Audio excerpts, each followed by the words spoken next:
السلام عليكم ورحمة الله وبركاته.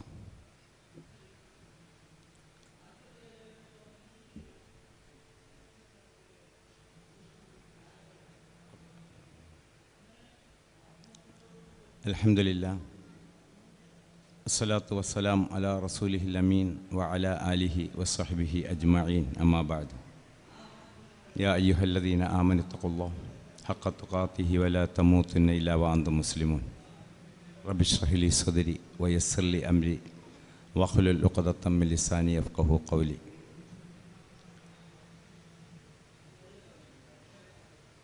ബഹുമാന്യരായ സഹോദരങ്ങളെ,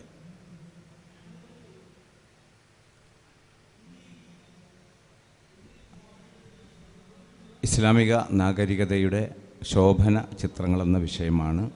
അതിൻ്റെ കുറഞ്ഞ ഭാഗങ്ങൾ നമ്മൾ ചർച്ചയ്ക്കെടുക്കുകയാണ്. ആദ്യമായി നിങ്ങളുടെ കഴിവിനെ പുകഴ്ത്തിക്കൊണ്ടാണ് ഞാൻ ആരംഭിക്കുന്നത്. കാരണം ഇത് മൂന്നാമത്തെ പ്രഭാഷണമാണ്. 2 പ്രഭാഷണങ്ങൾ അരമണിക്കൂർ വീതം ഇടതടവില്ലാതെ വളരെ ഭംഗിയായി ക്ഷമയോടെ കേട്ടിരുന്നവരാണ് നിങ്ങളെല്ലാവരും. ഇനിയുള്ളൊരു അരമണിക്കൂർ കൂടി ഇരിക്കാൻ സന്നദ്ധരായി അതിൻ്റെ സന്മനസ് പ്രകടിപ്പിക്കുന്ന നിങ്ങളുടെ കഴിവിനെ എന്തായാലും അനുമോദിക്കുകയാണ്. കാരണം ഒരാൾക്ക് തുടർച്ചയായി ഒരു വിഷയം ശ്രദ്ധിക്കുവാനുള്ള സമയം എന്നത് ഒരു മാക്സിമം 35 മിനിറ്റ് 40 മിനിറ്റ് വരെയാണ്. അതും അങ്ങേയറ്റത്തെ താല്പര്യമുള്ള വിഷയങ്ങളാണെങ്കിൽ മാത്രം. അപ്പോൾ അതുകൊണ്ടാണ് ആദ്യമായി നിങ്ങൾക്കൊരു നന്ദി പ്രകാശനം നടത്തിക്കൊണ്ട് തുടങ്ങാമെന്ന് വിചാരിക്കുന്നത്. ഇസ്ലാമിനെ സംബന്ധിച്ചിടത്തോളം ഒരു ശക്തവും മനോഹരവും വിസ്മയകരവുമായ നാഗരികത ലോകത്തിന് മുമ്പിൽ സമർപ്പിച്ചു എന്നുള്ളത് സത്യമാണ്. അതിനുശേഷം ക്രിസ്ത്യാനിറ്റിയിൽ ഊന്നി എന്ന് പറയുന്നില്ലെങ്കിലും ക്രിസ്ത്യാനിറ്റിയുമായി ബന്ധപ്പെട്ട വിശ്വാസധാരയിലൂടെ മുന്നോട്ട് പോയ ജനവിഭാഗങ്ങളിലൂടെ, നമ്മളവരെ പാശ്ചാത്യരെന്നാണ് ഇന്ന് പറയുന്നത്, അവരിലൂടെ വീണ്ടും ഒരു നാഗരികത വന്നു. ഇന്ന് നമ്മൾ കണ്ടുകൊണ്ടിരിക്കുന്ന നാഗരികതയുടെ ചിത്രങ്ങളൊക്കെ അതാണ്. ഈ 2 നാഗരികതകളിലും മനുഷ്യർ എങ്ങനെയാണ് ജീവിച്ചത്? ഇസ്ലാമിക നാഗരികതയിൽ മനുഷ്യ സമൂഹം ലോകത്ത് സമാധാനമടഞ്ഞവരും സമാധാനത്തോടുകൂടി ജീവിച്ചവരുമായിരുന്നു. ലോകം, മുസ്ലിം ലോകം മാത്രമല്ല. എന്നാൽ ഇന്ന് നമ്മൾ കാണുന്ന ലോകത്ത് അതിനേക്കാൾ എത്രയോ പുരോഗതി പ്രാപിച്ചു എന്ന് പറയുമ്പോഴും സമാധാനം തീരെ ഇല്ലാത്തൊരു അന്തരീക്ഷത്തിലാണ് ജീവിക്കുന്നത്. എന്താണ് ഈ 2 നാഗരികതകളും രൂപപ്പെട്ടതിൻ്റെ വ്യത്യാസമെന്ന് തിരിച്ചറിയുമ്പോഴാണ് നമുക്ക് മനസ്സിലാക്കാൻ കഴിയുന്നത്. ഇസ്ലാമിക നാഗരികത രൂപപ്പെട്ടത് യുക്തി ബോധത്തിൻ്റെ അടിസ്ഥാനത്തിലാണ്. എന്നാൽ ഇന്ന് നമ്മൾ കാണുന്ന ആധുനിക നാഗരികത നിൽക്കുന്നത് ബുദ്ധിയുടെ അടിസ്ഥാനത്തിലുമാണ്. അപ്പോൾ യുക്തി എന്താണ്, ബുദ്ധി എന്താണ് എന്ന് വേർതിരിച്ചറിയണമല്ലോ. ലോകത്തെ മുഴുവൻ തിന്മകളും നിലനിൽക്കുന്നത് ബുദ്ധിയിലാണ്. എല്ലാ നന്മകളും നിലനിൽക്കുന്നത് യുക്തിയിലുമാണ്. ബുദ്ധിയിലൂടെ ലോകത്തെ ഏത് തിന്മയെയും നമുക്ക് വ്യാഖ്യാനിക്കാൻ കഴിയും. ശിർക്ക് വരെ ബുദ്ധിയിൽ ശരിയാണ്, യുക്തിയിലാണ് അത് തെറ്റാകുന്നത്. ഒരു ശിലയെ അതിൽ ചില രൂപഭംഗിയിൽ വരുത്തിയിട്ട് അതിൻ്റെ മുമ്പിൽ നമിച്ചു നിൽക്കുന്ന ഒരു സഹോദരനോട് നമ്മൾ ചോദിക്കുന്നു, എന്തിനാണ് നിങ്ങൾ ഇതിനോട്, വേണമെങ്കിൽ നമുക്കതിൻ്റെ കുറച്ച് വിശദാംശങ്ങൾ പറയാം, കാണുകയോ കേൾക്കുകയോ ചെയ്യാത്ത, പ്രതികരിക്കാത്ത ഈ ശിലയോട് നിങ്ങളുടെ അഭിലാഷങ്ങളും നിങ്ങളുടെ ആഗ്രഹങ്ങളും നിങ്ങളുടെ ആവശ്യങ്ങളൊക്കെ നിരത്തുന്നത് എന്ന് ചോദിക്കാം. അപ്പോൾ സ്വാഭാവികമായിട്ടും അത്യാവശ്യം കോമൺ സെൻസുള്ള ഒരു വ്യക്തി പറയുന്ന മറുപടി, ഇതൊരു കല്ലാണ്, ശിലയാണ് നമുക്കറിയാം, പിന്നെ എന്തിനാണ് ഇതിങ്ങനെ ഒരു സാധനം ഇവിടെ വെച്ചിരിക്കുന്നത്? പല വിചാരങ്ങളും ചിന്തകളുമായി നിന്ന അവസ്ഥയിൽ നിന്ന് ദൈവസമക്ഷത്തിലേക്ക് വരുമ്പോൾ ചിതറിയ ചിന്തകളെല്ലാം ഭൗതികമായതെല്ലാം ഒഴിവാക്കിയിട്ട് ദൈവത്തിലേക്ക് മനസ്സ് സമർപ്പിക്കുവാനുള്ള ഒരു പ്രതീകമെന്ന നിലയിൽ മാത്രമാണ്, ഒരു പോയിൻ്റ് എന്ന നിലയിലാണ്. ഒരുപക്ഷെ നമ്മൾ ദുർവ്യാഖ്യാനം ചെയ്യരുത്, ഉദാഹരണം പറയുന്നത് മാത്രമേ ഉള്ളൂ. നമ്മൾ നമസ്കരിക്കുമ്പോൾ കഅബാലയത്തിലേക്ക് തിരിഞ്ഞു നിൽക്കുന്നത് പോലെ എന്ന് വേണമെങ്കിൽ പറയാം. പക്ഷേ നമ്മുടെ കഅബാലയത്തിലേക്ക് തിരിഞ്ഞു നിൽക്കുമ്പോൾ ഒരു പോയിൻ്റ് അല്ലെങ്കിൽ ഒരു -% പോലും കഅബാലയത്തിന് നമ്മുടെ മനസ്സ് സമർപ്പിക്കുന്നില്ല എന്നുള്ളതാണ് ആ വ്യത്യാസം. അങ്ങനെ നിൽക്കുന്നത് എന്തിനാണ്? ചിന്തയ്ക്ക് ദൈവത്തിലേക്കൊരു കോൺസെൻട്രേഷൻ കിട്ടാൻ വേണ്ടിയിട്ടാണ്. ഇതിന് നമുക്ക് അറബിയിലൊരു പേര് പറയാം, തഖ്വയ്ക്ക് വേണ്ടിയിട്ടാണ്, അല്ലേ? കോൺസെൻട്രേഷൻ, ദൈവത്തെ ധ്യാനിക്കാൻ, ദൈവത്തെ മനസ്സിൽ കണ്ട് മറ്റ് ചിന്തകളൊക്കെ വെടിയാനാണ് ഇത് വെച്ചതെന്ന് പറഞ്ഞാൽ അതിൻ്റെ അർത്ഥം എന്താണ്? ഒരു കോൺസെൻട്രേഷൻ കിട്ടാൻ വേണ്ടിയിട്ടാണ്, അല്ലേ? അതിനാണ് നമ്മൾ തഖ്വ എന്ന് പറയുന്നത്. ഖുശൂ ഹുളൂ ഒക്കെ അടങ്ങിയതാണല്ലോ തഖ്വ. അപ്പോൾ തഖ്വയ്ക്ക് വേണ്ടിയാണ് വെച്ചത് എങ്കിൽ അത് തെറ്റാണോ? ശരിയല്ലേ? ബുദ്ധിപരമായി അത് ശരിയാണ്. എന്നാൽ ഇസ്ലാം യുക്തിപരമായി അതിൻ്റെ അപ്പുറത്തേക്ക് കൊണ്ടുപോവാണ്. ഒരു പാറയുടെ കേവലം ഒരു ഭാഗം അടർത്തിയെടുത്ത് അതിലൂടെ ഒരു ശില്പമാക്കി വെച്ചപ്പോൾ ആ ചെറിയൊരു ഭാഗം കണ്ടപ്പോൾ ദൈവത്തെ പൂർണ്ണമായി ഓർക്കാൻ നിനക്ക് സാധിക്കുമെങ്കിൽ ആ പാറ മുഴുവനായി കണ്ടാൽ ദൈവത്തെ കുറച്ചുകൂടി അപ്പുറം ഓർക്കാനും കോൺസെൻട്രേഷൻ ഉണ്ടാകുന്ന സാഹചര്യത്തിലേക്ക് എത്തണ്ടേ? ആ പാറ നിലനിൽക്കുന്ന വൈവിധ്യങ്ങൾ നിറഞ്ഞ വ്യത്യസ്തങ്ങളായ പാറകൾക്കപ്പുറത്ത് നിർവചിക്കാൻ കഴിയാത്ത മഹാപ്രതിഭാസങ്ങളടങ്ങിയ ഈ ഭൂമിയെ ഒന്നടങ്കം നീ ഒന്ന് മനസ്സിലാക്കുമ്പോൾ നിൻ്റെ തഖ്വ എവിടെ എത്തണം? ഭൂമിയിൽ നിന്ന് അപ്പുറത്തേക്ക് നീ വിശാലമായി ചിന്തിച്ച് ഈ പ്രപഞ്ചത്തിൻ്റെ വിശാലതയിലേക്ക് നിൻ്റെ ചിന്തയെ നീ ഒന്ന് പായിക്കുമ്പോൾ, അവിടേക്കൊക്കെ ഒന്ന് വിഹരിക്കുമ്പോൾ നിൻ്റെ തഖ്വയുടെ വർധനവ് എവിടെയാണ് എത്തേണ്ടത്? അവിടെയാണ് ഇസ്ലാം യുക്തിപരമായി വിശ്വാസത്തെ കൊണ്ടുചെന്നെത്തിക്കുന്നത്. സമൂഹത്തിലെ എല്ലാ അധർമ്മങ്ങൾക്കും ഇസ്ലാം എതിരായിരുന്നു. എല്ലാ നന്മകൾക്കും പ്രോത്സാഹനം നൽകി. അതെല്ലാം യുക്തിപരമായ വിവക്ഷകൾ നൽകിക്കൊണ്ടാണ്. സൂറത്ത് യാസീനിൽ നമുക്ക് സുപരിചിതമായ ആയത്തുണ്ട്. വഖാലല്ലദീന കഫറു ലില്ലദീന ആമനു അന്നുത്തഇമു മല്ലൗ യശാ അല്ലാഹു അത്തഅമഹു ഇന്നന്തും ഇല്ലാ ഫീ ളലാലിൻ മുബീൻ. സാധുക്കളെ സഹായിക്കണം, അവരുടെ ഉപജീവനത്തിന് വേണ്ടി പ്രയത്നിക്കണം, അവർക്ക് വേണ്ട എല്ലാ നിസ്സഹായനും വേണ്ട സഹായങ്ങളൊക്കെ നൽകണം എന്ന് വേണ്ട, നമുക്കറിയാവുന്ന എല്ലാം അതിൽ വ്യാഖ്യാനിക്കാം. ഇതെല്ലാം ഇസ്ലാമിൻ്റെ ആദ്യ കാലഘട്ടം മുതലുള്ള സാമൂഹ്യ ബോധമാണ്. അതിൽ വിമർശനം വന്നു. എങ്ങനെയാണ് വിമർശിച്ചത്? അള്ളാഹു ഉദ്ദേശിച്ചിരുന്നുവെങ്കിൽ ഇവരൊക്കെ സമ്പന്നരും മെച്ചപ്പെട്ടവരും മികവുള്ളവരും തറവാടികളൊക്കെ ആകേണ്ടിയിരുന്നതല്ലേ? അങ്ങനെ അല്ലാതായതിൻ്റെ കാരണം എന്താ? നിങ്ങളും വിശ്വസിക്കുന്നുണ്ടല്ലോ ഒരു ഖലായിൽ, ദൈവത്തിൻ്റെ ഖലാ ആണ് ഇവരിങ്ങനെ ആകണമെന്നത്. എങ്കിൽ അങ്ങനെ ദൈവമാക്കിയവരെ നിങ്ങൾ ഉന്നമനത്തിലേക്ക് എത്തിക്കുവാൻ വേണ്ടിയുള്ള ശ്രമം നടത്തിക്കഴിഞ്ഞാൽ നിങ്ങൾ ആരാണ്? ഇന്നന്തും ഇല്ലാ ഫി ളലാലിൻ മുബീൻ. നിങ്ങൾ വ്യക്തമായ വഴികേടിലാകുന്നു. നിങ്ങളാണ് ദൈവനിഷേധികൾ, അല്ലേ? ബുദ്ധിപരമായി ശരിയല്ലേ? അല്ലേ? ആണോ? അല്ലേ? ആണ്, അല്ലേ? ശരിയാണ്. പക്ഷേ യുക്തിപരമായി ശരിയല്ല. ഇസ്ലാം എല്ലാ വിഷയത്തിലും യുക്തിപരമായ ബോധം നൽകിക്കൊണ്ടാണ് സമൂഹത്തിൻ്റെ ഉച്ചനീചത്വങ്ങളെ ഉടച്ചു വാർത്തത്, നന്മയിലേക്ക് എത്തിച്ചത്. മറ്റൊന്നുകൂടി പറയാം, അർത്ഥതയെ ഭക്ഷിക്കാൻ പാടുള്ളൂ. അള്ളാൻ്റെ നാമം ചൊല്ലി അർത്ഥതയെ ഭക്ഷിക്കാൻ പാടുള്ളൂ എന്ന് ഖുർആനിലെ ആയത്ത് വന്നു. അപ്പോൾ സത്യനിഷേധികൾ പറഞ്ഞ ശക്തമായൊരു വാദമുണ്ട്, വളരെ ശരിയാണ്. എന്താണെന്നറിയോ? ഞങ്ങൾ ഈ ദീനിലേക്ക് വരാനിരിക്കുകയായിരുന്നു, മുഹമ്മദ് പറയുന്നതൊക്കെ ശരിയാണ് എന്ന് തോന്നുകയും ചെയ്തിരുന്നു, ഖുർആൻ മുഹമ്മദിൻ്റേതല്ല ദൈവികമാണ് എന്ന് വിചാരിച്ചു വരികയായിരുന്നു, പഠിച്ചു വരികയായിരുന്നു. ഇത് പറഞ്ഞതോടുകൂടി ഞങ്ങൾക്ക് മനസ്സിലായി മുഹമ്മദ് പ്രവാചകനല്ല, ഇത് ദൈവിക ബോധനവുമല്ല, മാത്രമല്ല മുഹമ്മദ് ദൈവവിരുദ്ധനും കൂടിയാകുന്നു. എന്താ? ദൈവം ഒരു ജീവി ചാവുക എന്ന് പറഞ്ഞാൽ, ചത്തതിനെ തിന്നാൻ പാടില്ല, അതിനുള്ള അർത്ഥം ഞാൻ പറഞ്ഞത്. ഒരു ജീവി ചാവുക എന്ന് പറഞ്ഞാൽ ദൈവം മാത്രം ഇടപെടുന്നൊരു പ്രക്രിയയാണ്. ഒരു ജീവിയെ അറുക്കുക എന്ന് പറഞ്ഞാലോ പടച്ചോൻ്റെ നാമം ഉച്ചരിച്ചിട്ടായാലും മനുഷ്യനും കൂടി ഇടപെടുന്നൊരു പ്രക്രിയ.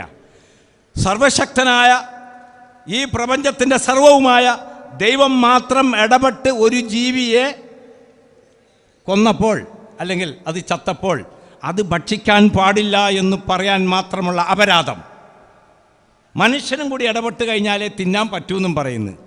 അപ്പോൾ ദൈവത്തിൻ്റെ അവകാശങ്ങളെ ഹനിച്ചുകൊണ്ട് മനുഷ്യൻ്റെ അവകാശങ്ങൾ അതിൽ ചേർത്ത് വെക്കുന്നു. ഇനി കുറച്ചു കാലം കഴിഞ്ഞാൽ മുഹമ്മദ് തന്നെയാണ് ദൈവമെന്നും പറയുന്ന അവസ്ഥയിലേക്ക് എത്തുന്നു. ശരിയല്ലേ? ആണോ? ശരിയാണോ തെറ്റാണോ? നമ്മൾ പണ്ടത്തെ കഥ പോലെയാണോ? രണ്ടുപേര് കള്ളുടിച്ചുകൊണ്ട് പറഞ്ഞല്ലോ, തർക്കമായി. ഒരുത്തൻ പറഞ്ഞു ഇപ്പം പകലാന്ന്, വേറൊരുത്തൻ പറഞ്ഞു ഇപ്പം രാത്രിയാന്ന്. അങ്ങനെ തർക്കം മൂത്തപ്പോൾ ഒരാൾ ഇങ്ങനെ വരുന്നു. അപ്പോൾ ഒരുത്തൻ പറഞ്ഞു നമുക്ക് അവനോട് ചോദിക്കാമെന്ന് പറഞ്ഞു. അപ്പോൾ അവനോട് ചോദിച്ചു. ഇവൻ പറഞ്ഞു ഇപ്പോൾ രാത്രിയാണ്. ഞാൻ പറഞ്ഞു ഇപ്പോൾ പകലാന്ന്. ഇപ്പോൾ ശരിക്കും എന്താണെന്ന് ചോദിച്ചു. ഓൻ പറഞ്ഞു ഞാൻ ഈ നാട്ടുകാരനല്ലാന്ന്.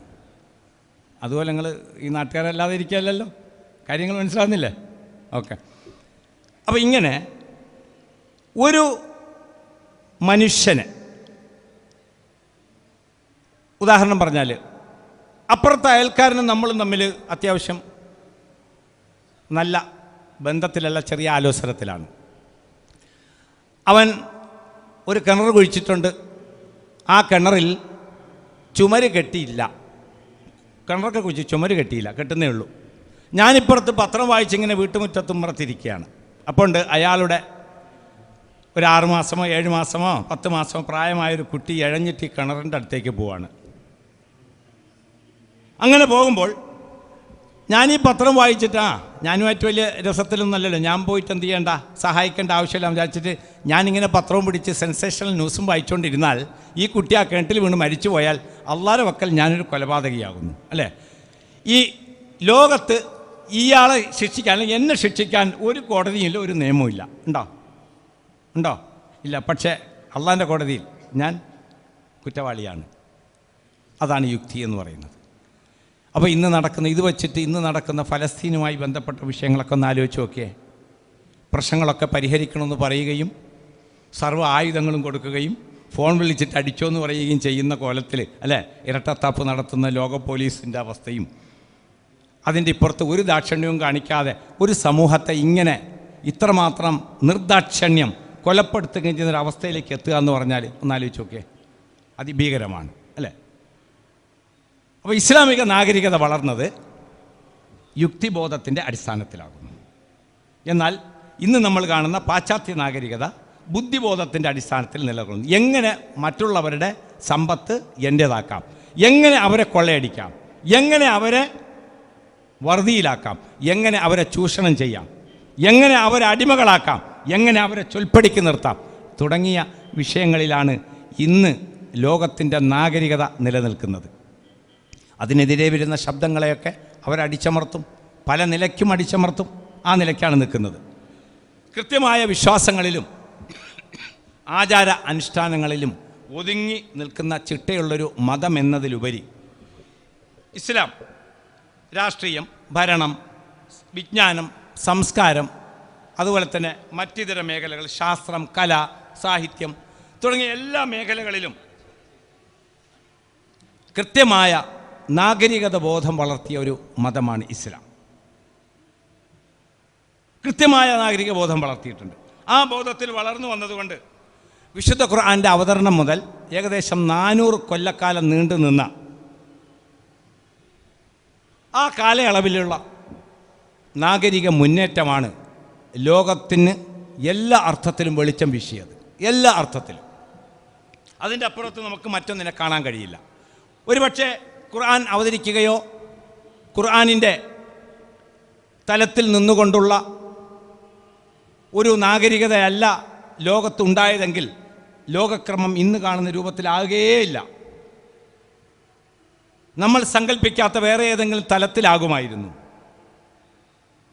UN മനുഷ്യാവകാശ പ്രഖ്യാപനം നടത്തുവാൻ, അല്ലെങ്കിൽ ലോകത്തിന് മുസ്ലിങ്ങളല്ലാത്തൊരു സമൂഹത്തിന് മനുഷ്യാവകാശ പ്രഖ്യാപനം നടത്താൻ ഇസ്ലാം മനുഷ്യാവകാശ പ്രഖ്യാപനം നടത്തിയിട്ട് ഏകദേശം 1400ഓളം വർഷങ്ങളെടുത്തു എന്നുള്ളതാണ്.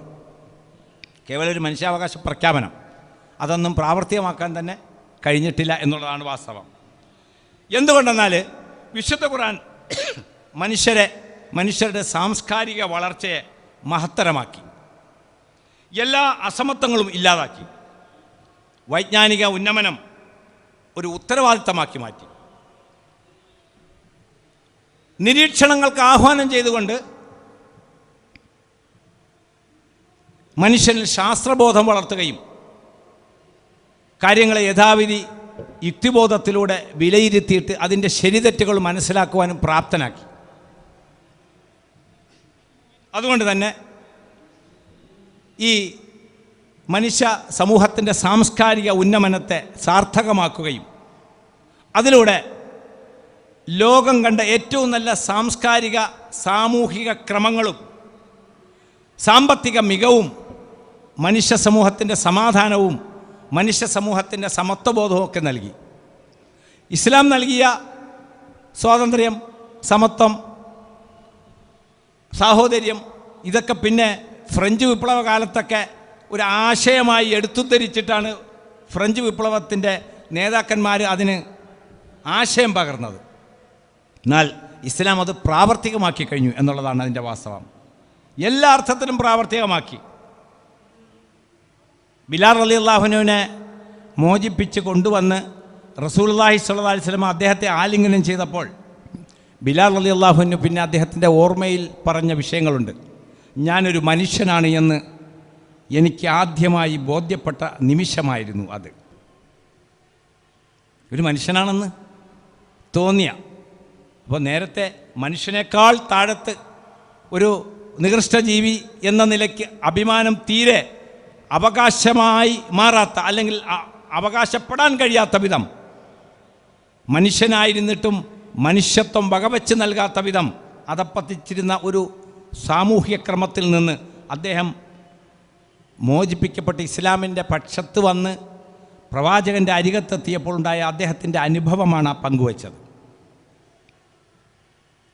ഇങ്ങനെ എല്ലാ അർത്ഥത്തിലും ഖുർആൻ ശാസ്ത്രത്തിൻ്റെ ജീവവായുവും ഗവേഷണങ്ങളുടെ പ്രേരക ശക്തിയുമായി നിലകൊണ്ടു എന്നുള്ളതാണ്. ആയത്തുകളൊന്നും ഞാൻ ഉദ്ധരിക്കുന്നില്ല, മറിച്ച് അതുമായി ബന്ധപ്പെട്ട ചില വിഷയങ്ങൾ സൂചിപ്പിക്കുകയാണ്. ഇസ്ലാമിക നാഗരികതയിൽ വളർന്നു വന്ന സാമൂഹ്യ മാറ്റം, ശാസ്ത്രീയ മാറ്റം, സാംസ്കാരിക മാറ്റം, ഇതൊന്നും ഒരുപക്ഷെ ലോകത്തിന് ഇനി ആർജിക്കാൻ കഴിയുമോ എന്നുള്ളത് സംശയിക്കപ്പെടുന്ന വിഷയമാകുന്നു. ഖുർആൻ്റെ വാക്യങ്ങൾ മഹാദാർശനികന്മാർക്കും ശാസ്ത്രജ്ഞന്മാർക്കും അതുപോലെ പ്രഗത്ഭമതികളായ ഗവേഷകന്മാർക്കുമൊക്കെ ജന്മം നൽകുകയും പ്രകൃതിയുടെയും പ്രപഞ്ചത്തിൻ്റെയും നിരീക്ഷണത്തിന് അവരുടെ എല്ലാ അർത്ഥത്തിലുമുള്ള അധ്വാനങ്ങൾ മാറ്റിവെക്കാൻ മാത്രം അവരെ പ്രേരിപ്പിക്കുകയും ചെയ്ത സാഹചര്യമുണ്ടായി. മനുഷ്യനുൾപ്പെടെയുള്ള ജീവികളെയും സസ്യങ്ങളെയും അതുപോലെ മറ്റിതര വസ്തുക്കളെയും ഗവേഷണം നടത്തുവാൻ, അതിനെപ്പറ്റിയുള്ള ഗവേഷണങ്ങളൊക്കെ നടത്തുവാനും ജീവോൽപത്തിയെയും ജീവരഹസ്യങ്ങളെ പറ്റിയുള്ള അന്വേഷണങ്ങൾ നടത്തുവാനും ആ കാലഘട്ടത്തിൽ ഒരുപാട് ആളുകൾ ഉണ്ടായി എന്നത് ആ കാലഘട്ടത്തിൻ്റെ വൈജ്ഞാനിക നിലവാരത്തെയും സാങ്കേതികമായ പരിമിതികളെയും വെച്ച് നോക്കുമ്പോൾ നമ്മൾ വളരെ ശ്രദ്ധേയമായ പഠനം നടത്തേണ്ട ഒരു മേഖലയാണ്. നോക്കൂ, ക്രിസ്തുവിന് മുമ്പ് ഏകദേശം 400 വർഷങ്ങൾക്കപ്പുറത്താണ് സോക്രട്ടീസ്, പ്ലാറ്റോ, അരിസ്റ്റോട്ടിൽ പോലെയുള്ള ഗ്രീക്ക് ദാർശനികന്മാർ ജീവിച്ചത്. അവരുടെ കാലശേഷം ഫിലോസഫി എന്ന് പറയുന്ന, ദാർശനികത എന്ന് പറയുന്ന ഒരു മേഖല പിന്നെ പരിപോഷിപ്പിക്കപ്പെടാതെ അടഞ്ഞുപോയ സാഹചര്യം ഉണ്ടായി, ഇല്ലാണ്ടായിപ്പോയി, നശിച്ചുപോയി. പിന്നെ 1000 അല്ലെങ്കിൽ 1100 വർഷങ്ങൾക്ക് ശേഷം ഇസ്ലാമിക ഫിലോസഫർമാരാണ് ലോകത്തിന് മുമ്പിൽ ഫിലോസഫിയെ പരിചയപ്പെടുത്തുന്നത്. ആരുടെ ആശയങ്ങളെ ഇങ്ങോട്ടേക്ക് വിവർത്തനം ചെയ്ത് കൊണ്ടുവന്നു? സോക്രട്ടീസിൻ്റെയും പ്ലാറ്റോയുടെയും അരിസ്റ്റോട്ടിലിൻ്റെയും ഒക്കെ ആശയങ്ങളെ വിവർത്തനം ചെയ്ത് കൊണ്ടുവന്ന് അതിലെ പിഴവുകളെല്ലാം ഖുർആനിൻ്റെ വെളിച്ചത്തിൽ പരിഹരിച്ച് കൂടുതൽ സങ്കീർണമല്ലാത്ത വിധം ജനങ്ങളിലേക്ക്, സാധാരണക്കാരിലേക്ക് എത്തുന്ന വിധം അതിനെ സരളമായി എത്തിച്ചു കൊടുത്ത വളരെ ഉത്തരവാദിത്വം നിറഞ്ഞൊരു ധർമ്മം കൂടി നിർവഹിച്ചവരാണവർ. ഇബ്നുൽ ഹൈസം അദ്ദേഹത്തിൻ്റെ ദാർശനിക ഗ്രന്ഥത്തിൽ പറയുന്ന ചെറിയൊരു മുഖവുരയുണ്ട്. ഇതിൽ പറയുന്ന കാര്യങ്ങൾ സാധാരണക്കാരോടല്ല, പിന്നെയോ വളരെ ഉത്കൃഷ്ടമായ ബുദ്ധിവൈഭവമുള്ള ആയിരക്കണക്കിന് ആളുകളുടെ ബുദ്ധി ഒരാളിൽ സമ്മേളിച്ചിട്ടുണ്ടെങ്കിൽ ആ ആളിനോടാണ് ഞാൻ സംബോധന നടത്തുന്നത്.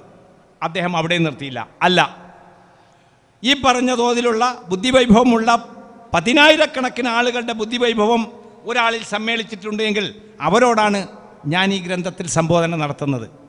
ദാർശനികതയെപ്പറ്റി അന്ന് കാലത്ത് പറഞ്ഞു വച്ചതാണ്. എങ്കിൽ അവിടെയാണ് നമ്മൾ എന്തു ചെയ്യേണ്ടത്? അവർ ആ വിഷയങ്ങളെയൊക്കെ എത്ര ലളിതമായിട്ടാണ് സമൂഹത്തിൻ്റെ മുമ്പിൽ അവതരിപ്പിക്കുകയും എന്നിട്ട് അത് അടുത്ത തലമുറയ്ക്ക് കൈമാറി അവിടെ നിന്ന് പാശ്ചാത്യർ അതിൻ്റെ ആശയങ്ങൾ ഉൾക്കൊണ്ട് പാശ്ചാത്യരായ ആളുകൾ, ഒരുപാട് ആളുകൾ എന്തു ചെയ്തു? ദാർശനികന്മാരായി മാറി. അതിലൂടെ എന്തുണ്ടായി? പിന്നെ വന്ന നാഗരികതയിൽ ആ ചരിത്രങ്ങൾ തിരുത്തി എഴുതുകയോ അല്ലെങ്കിൽ തങ്ങൾ ആരിൽ നിന്നാണ് ഇതെല്ലാം പഠിച്ചത് അവരെ വിസ്മരിക്കുകയോ ചെയ്തുകൊണ്ട് നമ്മളാണ് എൻ്റെ ഉപ്പാപ്പക്കൊരാണയുണ്ടായിരുന്നു എന്ന് പറഞ്ഞ പോലെ നമ്മളാണ് ഇതിൻ്റെ ആളുകളെന്ന ചരിത്രത്തിന് ചില തിരുത്തലുകൾ വരുത്തിയിട്ട് അവതരിപ്പിച്ചു. എങ്കിൽ പോലും കൃത്യമായി നിരീക്ഷണം നടത്തുന്ന സത്യസന്ധരായ ചരിത്ര വ്യാഖ്യാതാക്കൾ അല്ലെങ്കിൽ ചരിത്രകാരന്മാർ അവർ ഈ സത്യങ്ങളൊക്കെ തുറന്നു പറഞ്ഞിട്ടുണ്ട്. പക്ഷേ അധികം ഗ്രന്ഥങ്ങളിലൂടെ നമ്മളത് വായിക്കുന്നില്ല എന്നുള്ളതാണ് സത്യം. ഇങ്ങനെ വന്ന ആളുകളുടെ കൂട്ടത്തിലെ പ്രഗത്ഭരായ ആളുകൾ ഇബ്നു സീനയെ പറ്റി പറയുകയാണെങ്കിൽ വൈദ്യശാസ്ത്രത്തിലെ സർവകാല ഗുരുവും അതുപോലെ തന്നെ മഹാദാർശനികനും പ്രഗത്ഭ ശാസ്ത്രജ്ഞനുമായിരുന്നു ഇബ്നു സീന. ഒരു മേഖലയിൽ ഒതുങ്ങി നിന്നവരല്ല, എല്ലാ മേഖലകളിലും അവർ അങ്ങേയറ്റത്തെ വ്യക്തിപ്രഭാവത്തിനപ്പുറത്ത് അവരുടെ ഈ മേഖലകളിൽ വൈജ്ഞാനിക വിഭവം വിളമ്പിയവരാണ്. അതാണ് അവരുടെ പ്രത്യേകത എന്ന് പറയുന്നത്. എന്നാൽ ഇബ്നു സീനയ്ക്ക് ഈ ഹിപ്പോക്രാറ്റസ് അതുപോലെ തന്നെ ഗാലൻ എന്നിവർക്കൊക്കെ ഉപരിയായൊരു സ്ഥാനമാണ് ചരിത്രത്തിൽ എന്ത് ചെയ്യുന്നത് ഈ മേഖലയിൽ സത്യസന്ധരായ ചരിത്രകാരന്മാർ സങ്കല്പിച്ച് നൽകുന്നത്. അതുപോലെ ഇബ്നു റുഷ്ദാണ് ഒരുപക്ഷെ സ്വതന്ത്ര ചിന്തയ്ക്ക് ഏറ്റവും ശക്തമായ വിത്തുപാകിയ ആൾ. എല്ലാം സ്വതന്ത്രമായി ചിന്തിക്കുക, എന്നിട്ട് അതിൻ്റെ ശരികൾ മനസ്സിലാക്കുക. അങ്ങനെ ചിന്തിക്കുകയും മനസ്സിലാക്കുകയും ചെയ്യുമ്പോൾ സ്വാഭാവികമായിട്ടും അവർക്ക് ആ തലത്തിലേക്കൊക്കെ വളർന്ന് വലുതാകാൻ സാധിക്കും. ഓരോ വ്യക്തിയെയും വളർത്തുക എന്നതാണ് അവർ നിർവഹിച്ച പ്രക്രിയ. തങ്ങൾ വളരുക എന്നതിനപ്പുറം ഓരോ വ്യക്തിയെയും വളർത്തുക എന്ന ശക്തമായ ഒരു സന്ദേശമാണ് സമൂഹത്തിൽ അവർ നൽകിയത്. ഇനി ഞാൻ അവരെപ്പറ്റിയൊന്നും കൂടുതൽ പറയുന്നില്ല, ചെറിയ ചെറിയ വിഷയങ്ങൾ മാത്രമാണ് സൂചിപ്പിക്കുന്നത്. അൽ ഖവാറിസ്മിയെ പറ്റി നമ്മൾ കേട്ടിട്ടുണ്ടാവും. ഗണിതശാസ്ത്രത്തിലെ ഒരു പ്രത്യേക ശാഖയായ അൽജിബ്രയ്ക്ക് ജന്മം നൽകുക വഴി ഗണിതശാസ്ത്രത്തിൻ്റെ ചരിത്രത്തിൽ തന്നെ അതിൻ്റെ വികാസ സഞ്ചാരത്തിന് വളരെ വിശാലമായ പാതയൊരുക്കിയ ആളാണ് ആര്? അൽ ഖവാറിസ്മി എന്ന് പറയുന്ന ആൾ. അതുപോലെ തന്നെ റാസിയെപ്പറ്റി നമ്മൾ കേട്ടിട്ടുണ്ട്.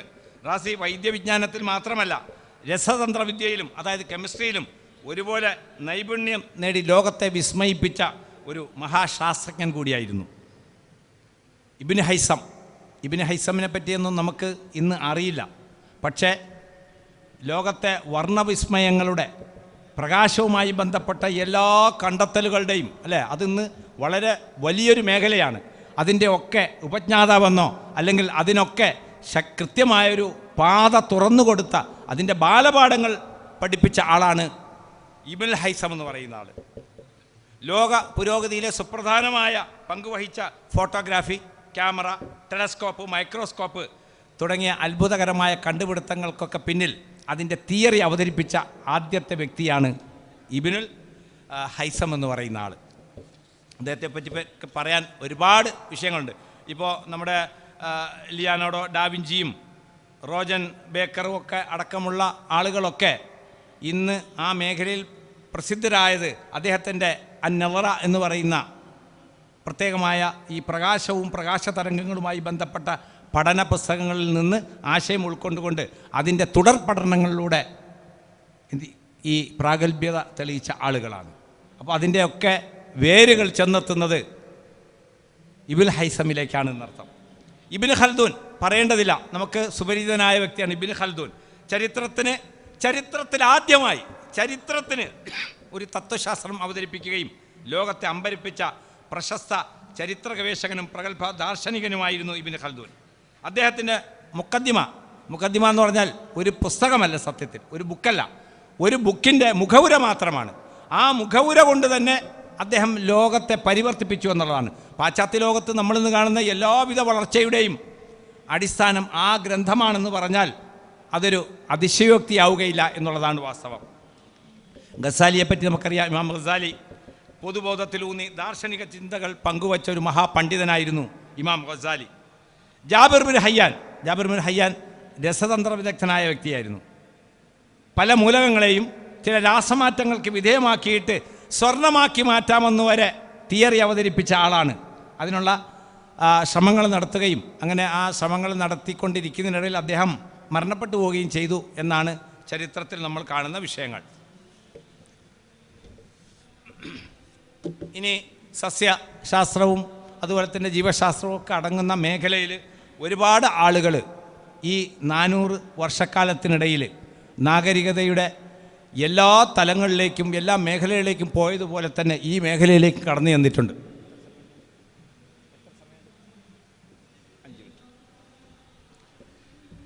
ഈ ജീവശാസ്ത്ര അതുപോലെ തന്നെ സസ്യശാസ്ത്ര മേഖലയിലേക്ക് കടന്നു വന്ന ആളുകളുടെ പേരുകൾ ഒന്ന് ശ്രദ്ധയിൽപ്പെടുത്തുക മാത്രമാണ് ചെയ്യുന്നത്.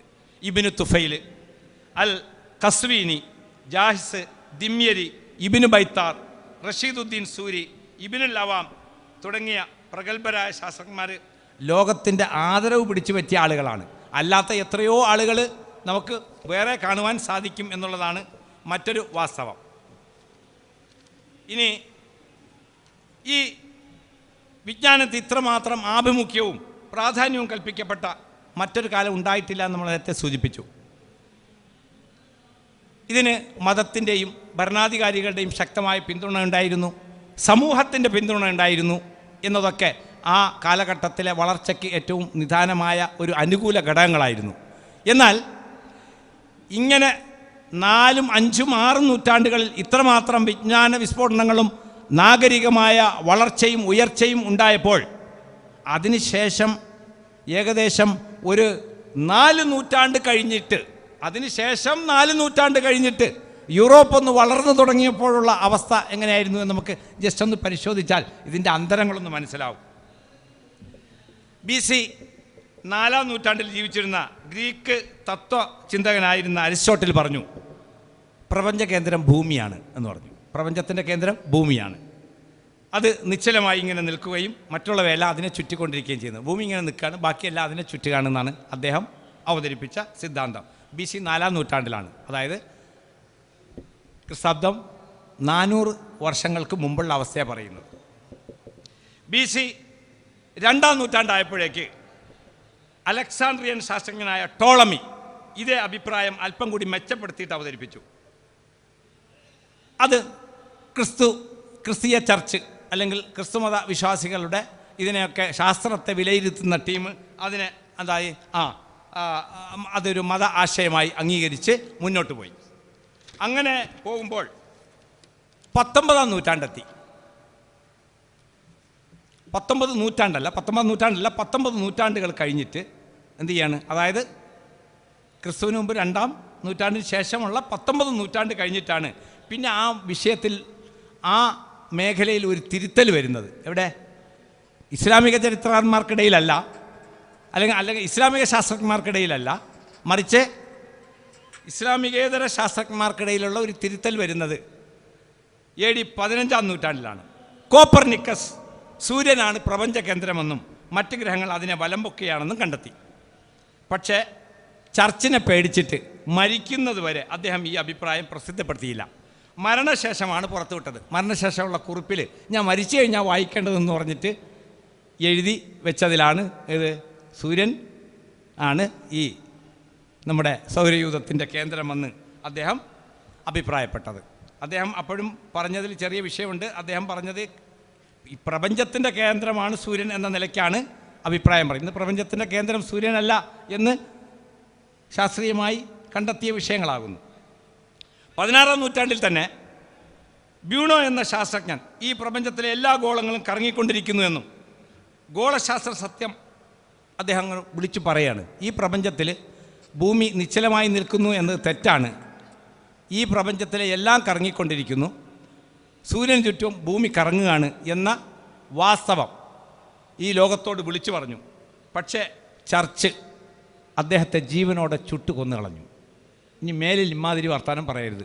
കാരണം ചർച്ച് അംഗീകരിച്ചിരിക്കുന്ന ആശയം, അവരുടെ മതപരമായ ആശയം തന്നെ ഭൂമിയാണ് കേന്ദ്രമെന്നും ബാക്കിയൊക്കെ അതിനു ചുറ്റും കറങ്ങുന്നു എന്നുള്ള ഏറ്റവും അബദ്ധജടിലമായ വാദമായിരുന്നു. അതിനുശേഷം 16-ാം നൂറ്റാണ്ടിൽ തന്നെ ഗലീലിയോ ബ്യൂണ കണ്ടെത്തിയ ആ സത്യത്തെ ദൂരദർശിനിയിലൂടെ അദ്ദേഹം എന്ത് ചെയ്തു? അത് സ്ഥിരീകരിക്കുകയും അത് ജസ്റ്റ് ഒന്ന് പറയുകയും ചെയ്തു, ഒന്ന് പ്രസിദ്ധീകരിച്ചു. പക്ഷേ അദ്ദേഹത്തെ ഈ ക്രിസ്ത്യാനിറ്റിയുടെ ഇൻക്വിസിഷൻ കോർട്ട്, അതായത് മതവിചാരണ കോടതി അദ്ദേഹത്തെ വിചാരണയ്ക്ക് വിധേയമാക്കുകയും അദ്ദേഹം പറഞ്ഞു, ഞാൻ പറഞ്ഞത് വെറുതെ പറഞ്ഞാണ്, തെറ്റിപ്പോയതാണ്, സോറി ക്ഷമിക്കണം, ഞാൻ ഇനി അങ്ങനെ പറയില്ല എന്ന് പറഞ്ഞിട്ട് അദ്ദേഹം എന്ത് ചെയ്തു? അതിൽ നിന്ന് പിന്മാറി. ഇങ്ങനെ ശാസ്ത്രത്തോട് ആധുനിക നാഗരികതയുടെ വക്താക്കൾ, അവരാര് എന്ന് പേര് പറയുന്നില്ല, അവരൊക്കെ സ്വീകരിച്ച നയം ഇങ്ങനെയായിരുന്നു. ഇതെപ്പോഴാണ് ഇസ്ലാമിക ലോകം വളർന്ന് പന്തലിച്ച് ഇതെല്ലാം എന്ത് ചെയ്തു? ഭംഗിയായി പറഞ്ഞു വെച്ച ശേഷം പിന്നെയും 4 നൂറ്റാണ്ടുകൾ കഴിഞ്ഞിട്ടാണ് ഇമാതിരി തോന്നിയാസം പറഞ്ഞിട്ട്, അല്ലെങ്കിൽ സത്യം പറഞ്ഞവരെ ഇമാതിരി തോന്നിയാസം കാണിച്ചിട്ട് എന്ത് ചെയ്തത്? ജീവനോടെ ചുറ്റുകൊണ്ടതും നാട് കടത്തിയതും വേറെ പല ശിക്ഷകൾ നൽകിയിട്ട് എന്ത് ചെയ്തിട്ടുണ്ട്? അവരെ ശിക്ഷിച്ചിട്ട് വായടക്കിയിട്ടുണ്ട്. സമയം അവസാനിക്കുകയാണ് ഇൻഷാ അല്ലാഹ്. അതുകൊണ്ട് തന്നെ വിഷയം പൂർണ്ണമായി അവതരിപ്പിച്ചിട്ടില്ല, അവസാനിപ്പിക്കുകയാണ്. ഒരു വാചകം കൂടി നിങ്ങളുടെ ശ്രദ്ധയിലേക്ക് പറയാണ്. നാഗരികതകൾ വളരേണ്ടത് യുക്തിബോധത്തിൻ്റെ അടിസ്ഥാനത്തിലാണ്. ബുദ്ധിയിലത് വളർന്നാൽ സർവനാശത്തിൻ്റെ അടിസ്ഥാനത്തിലേക്ക് എത്തും. കാരണം ബുദ്ധിക്ക് ശരിയായ ആശയങ്ങളെ ഉൾക്കൊള്ളാൻ കഴിയില്ല. ബുദ്ധിയിൽ നിന്ന് യുക്തിയിലേക്ക് പ്രവേശിക്കുമ്പോൾ മാത്രമാണ് അത് ശരിയാവുകയുള്ളൂ. കാരണം ലോകത്തെ എല്ലാ തിന്മകളും നിലനിൽക്കുന്നത് ബുദ്ധിയിലാണ്, ലോകത്തെ എല്ലാ നന്മകളും നിലനിൽക്കുന്നത് യുക്തിയിലാണ്. യുക്തി, ബുദ്ധി എന്ന് 2 സാധനങ്ങൾ വേർതിരിച്ച് പഠിക്കുക. ഖുർആൻ ബുദ്ധിക്ക് ആകെ ഒരു പദമേ പ്രയോഗിച്ചിട്ടുള്ളൂ, റഅ എന്ന പദം മാത്രം. നിങ്ങൾ ഖുർആൻ പരിശോധിക്കുക. ബുദ്ധി എന്ന അർത്ഥത്തിൽ ഖുർആൻ ഉപയോഗിച്ച ഒരൊറ്റ പദമേ ഉള്ളൂ, റഅ എന്ന പദം മാത്രം. റഇ അല്ലേ, ബുദ്ധി, റഅ കാണുക. അറഅയ്തല്ലദീ യുകദ്ദിബു ബിദ്ദീൻ എന്നർത്ഥം പറഞ്ഞോളി. മതനിഷേധി ആരാണെന്നാണ് നീ അഭിപ്രായപ്പെടുന്നത് അല്ലേ? ബുദ്ധിയിലാണ് ചോദ്യം. ഒരു ചോദ്യം വന്നാൽ മറുപടി പറയണം അല്ലേ? നമുക്ക് മറുപടി ഇല്ലല്ലോ, നമ്മൾ വായിച്ചു പോലല്ലേ. അല്ലാഹ് ഒരു ചോദ്യം നമ്മളോട് ചോദിച്ചു, മറുപടി പറയും. പടച്ചോൻ പറഞ്ഞ മറുപടി മാറ്റി വെച്ചിട്ട് നമ്മൾ മറുപടി പറയുകയാണെങ്കിൽ എങ്ങനെ പറയാം? മതനിഷേധി ആരാ? നിരീശ്വരവാദി അല്ലേ? മതത്തെ ഇല്ലാതാക്കുന്നവൻ, എല്ലാം സ്വാതന്ത്ര്യം. നമ്മൾ നേരത്തെ ചില പേരുകളെ കൂടെ കേട്ടല്ലോ. എല്ലാം എനിക്കിഷ്ടപ്പെട്ട് ചെയ്യുക, ഒരു കാര്യവും മറ്റുള്ളവരിതൊന്നും പരിഗണിക്കാതെ, ഒരു സാമൂഹ്യ ധാർമ്മികതയ്ക്കും പരിഗണന കൊടുക്കാതെ എന്ത് ചെയ്യുക? മുന്നോട്ട് പോവുക. ഇത് ഇവരല്ലേ പറയാം. അപ്പോൾ നമ്മൾ ആൻസർ കേട്ട ശേഷം അള്ള മറുപടി പറയണം എന്നാൽ. അതുകൊണ്ട് അവിടെ ഒരു വന്നത്. എന്നാൽ ലാലിക്ക, അത് നിങ്ങളീ പറഞ്ഞ ആരുമല്ല. അല്ലതി യദു അല്ലത്തീം. നിങ്ങളിനി വീട്ടിൽ പോയിട്ടൊന്ന് ചിന്തിക്കണം കേട്ടോ. അല്ലതി യദു അല്ലത്തീം, അനാഥയെ പരിഗണിക്കാത്തവനാകുന്നു. വലാ യഹുദ്ദു അലാ തആമിൽ മിസ്കീൻ, സാധുക്കളുടെ കഷ്ടപ്പെടുന്നവൻ്റെ ഉപജീവനത്തിന് വേണ്ടി ഒരു നിലയ്ക്കും ഒരു പ്രോത്സാഹനം പോലും നടത്താൻ തയ്യാറാവാത്തവനാകുന്നു. യഥാർത്ഥ മതനിഷേധം അതിലാണെന്ന് നിങ്ങൾക്ക് ചിന്തിച്ചാൽ മനസ്സിലാവും. നിങ്ങൾ പോയിട്ടൊന്ന് ആലോചിച്ചോളൂ, വിശദീകരിക്കാൻ സമയമില്ലാത്തതുകൊണ്ടാണ്. ഏതിനാൽ മതനിഷേധം നിങ്ങൾ പറഞ്ഞതല്ല. മതനിഷേധം ഏതൊക്കെയാണ്? അനാഥയെ പരിഗണിക്കാതിരിക്കലും കഷ്ടപ്പെടുന്നവൻ്റെ കഷ്ടതകൾ ദൂരീകരിക്കാൻ ശ്രമിക്കാത്തതുമാണ് എന്നതാണ് മതനിഷേധം എന്നതിനാൽ. വൈലുൽ ലിൽ മുസല്ലീൻ, ഒന്നർത്ഥം പറഞ്ഞേ. വൈലുൽ ലിൽ മുസല്ലീൻ, നമസ്കാരക്കാർക്കാണ് നാശം അല്ലേ? അല്ല, നമസ്കാരക്കാർക്ക് നാശമാണെങ്കിൽ നമുക്കൊക്കെ നാശം വരണം അല്ലേ? അത് വൈലുൽ ലി മുസല്ലീൻ്റെ അർത്ഥമാണ് ഇപ്പം നിങ്ങൾ പറഞ്ഞത്. വൈലുൽ ലി അൽ മുസല്ലീൻ, ആ നിസ്കാരക്കാർക്കാണ് നാശം. അതിലൊരു അല്ലുണ്ട്, അലിഫിലാമ് വരുന്നുണ്ട്. ആ നിസ്കാരക്കാർക്കാണ് നാശം. ഏത് നിസ്കാരക്കാർക്ക്? അനാഥകളെ പരിഗണിക്കാത്ത, കഷ്ടപ്പെടുന്നവൻ്റെ ഉപജീവനത്തിന് വേണ്ടി ഒരു പ്രയത്നവും നടക്കുന്നവൻ്റെ അവർക്കാണ് എന്ത്? നാശം. ആ നിസ്കാരക്കാർക്ക് നാശം, അല്ല നിസ്കാരക്കാർക്കല്ല. ഫവൈലുൽ ലിൽ മുസല്ലീൻ അല്ലദീന ഹും യുറാഊൻ അല്ലേ? അല്ല, അല്ലദീന ഹും അൻ സ്വലാത്തിഹിം സാഹൂൻ അല്ലേ?